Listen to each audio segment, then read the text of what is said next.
अस्सलाम वालेकुम की हाल चाल है? ठीक ठाक हो? आ कबूतर ना रक्षा भर लिया ही हो। आ देख लो आ कबूतर ना रक्षा भर के लैके आ रहे हो तो तैयार होया फिर पहुंच जाओ ਨਾਲ ਮੇਰੀ ਤਸਵੀਰ ਵੀ ਦਿਆ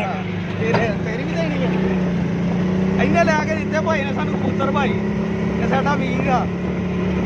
ये तो भाई ने भाई सानू स्पैशल सद्या कहंदा यार 4-5 घर कबूतर वेचदे आ डेरे थां दे कबूतर तेरे बड़े पसंद होणगे ते माशाअल्लाह वेड़े वाले डेरे वाले कबूतर नहीं हुण सी लईदे हुण असीं वेड़े वाले लईदे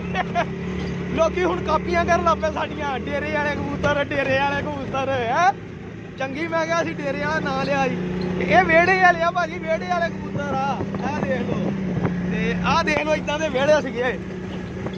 इदां दे वेड़े आ देख लियो हुण जेल्ले जेल्ले आना होया ते आके कबूतर लै लियो भाजी आ वेड़े जो ले आ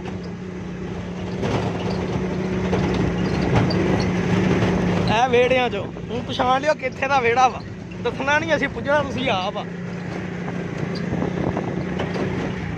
ओके अल्लाह हाफिज़ तक